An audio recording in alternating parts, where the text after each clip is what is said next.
जय श्री कृष्ण।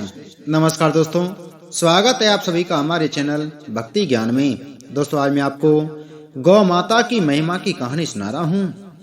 एक बार नारद जी ने ब्रह्मा जी से पूछा, नाथ, आपने बताया है कि ब्राह्मण की उत्पत्ति भगवान के मुख से हुई है, फिर गौ की उससे तुलना कैसे हो सकती है?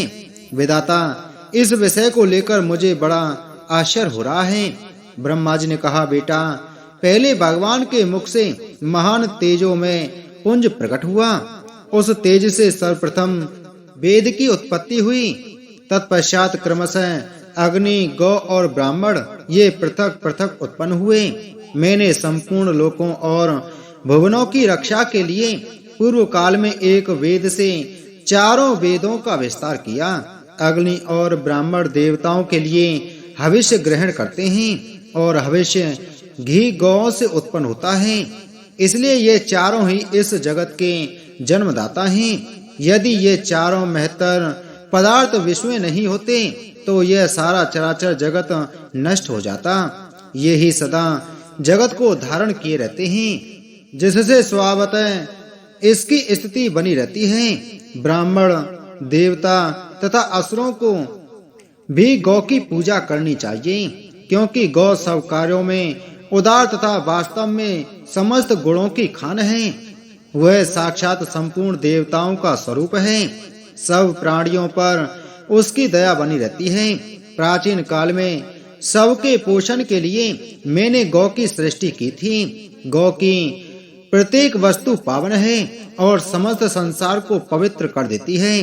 गौ का मूत्र, गोबर, दूध, दही और घी, इन पंच गव्यों का पान कर लेने पर शरीर के भीतर पाप नहीं ठहरता। इसलिए धार्मिक पुरुष प्रतिदिन गौ के दूध, दही और घी खाया करते हैं। गव्य पदार्थ संपूर्ण द्रव्यों में श्रेष्ठ, शुभ और प्रिय है। जिसको गाय का दूध, दही और घी खाने का सौभाग्य नहीं प्राप्त होता, उसका शरीर मल के समान है। अन्न आदि 5 रात्रि तक, दूध 7 रात्रि तक, दही 10 रात्रि तक और घी 1 मास तक शरीर में अपना प्रभाव रखता है। जो लगातार 1 मास तक बिना गव्य का भोजन करता है, उस मनुष्य के भोजन में प्रेतों को भाग मिलता है। इसलिए प्रत्येक युग में सब कार्यों के लिए एकमात्र गौ ही प्रशस्त मानी गई है। गौ सदा और सब समय धर्म, अर्थ, काम और मोक्ष ये चारों पुरुषार्थ प्रदान करने वाली है। जो गौ की एक बार प्रदक्षिणा करके उसे प्रणाम करता है, वह सब पापों से मुक्त होकर अक्षय स्वर्ग का सुख भोगता है। जैसे देवताओं के आचार्य बृहस्पति जी वंदनीय हैं, जिस प्रकार भगवान लक्ष्मीपति सबके पूज्य हैं, उसी प्रकार गौ भी वंदनीय और पूजनीय है। जो मनुष्य प्रातः काल उठकर गौ और उसके घी का स्पर्श करता है, वह सब पापों से मुक्त हो जाता है।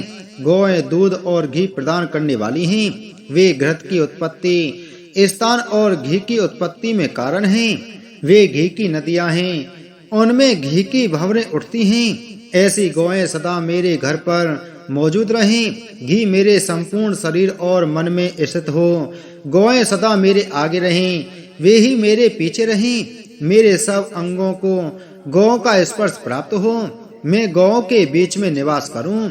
इस मंत्र को प्रतिदिन संध्या और सवेरे के समय शुद्ध भाव से आचमन करके जपना चाहिए। ऐसा करने से उसके सब पापों का क्षय हो जाता है तथा वह स्वर्ग लोक में पूजित होता है। जैसे गौ आदरणीय है, वैसे ब्राह्मण है, वैसे भगवान विष्णु, जैसे भगवान श्री विष्णु हैं, वैसे ही श्री गंगा जी भी हैं। ये सभी धर्म के साक्षात स्वरूप माने गए हैं। गौएं मनुष्यों की बंधु हैं और मनुष्य गौ के बंधु हैं। जिस घर में गौ नहीं है, वह बंधु रहित गृह है। 6 अंगों, पदों और क्रमों सहित संपूर्ण वेद गौ के मुख में निवास करते हैं।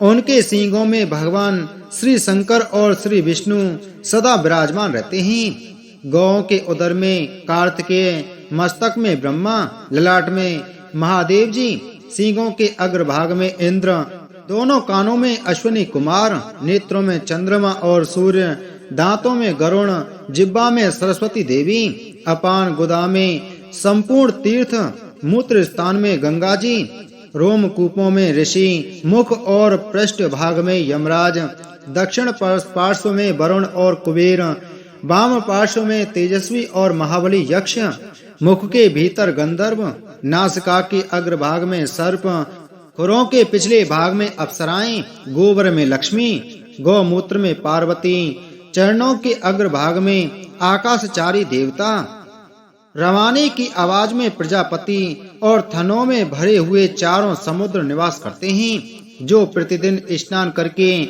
गौ का स्पर्श करता है वह मनुष्य सब प्रकार के स्थूल पापों से भी मुक्त हो जाता है। जो गौओं के खुर से उड़ी हुई धूल को सिर पर धारण करता है वह मानो तीर्थ के जल में स्नान कर लेता है और सब पापों से छुटकारा पा जाता है। तो हे नारद, गौ के अंदर 33 कोटि देवी देवता और संपूर्ण ब्रह्मांड निवास करता है। इसलिए सभी मनुष्यों को, सभी वर्ण की जातियों को गौ माता की पूजा जरूर करनी चाहिए। तो आप सभी प्रेम से बोलो, गौ माता की जय।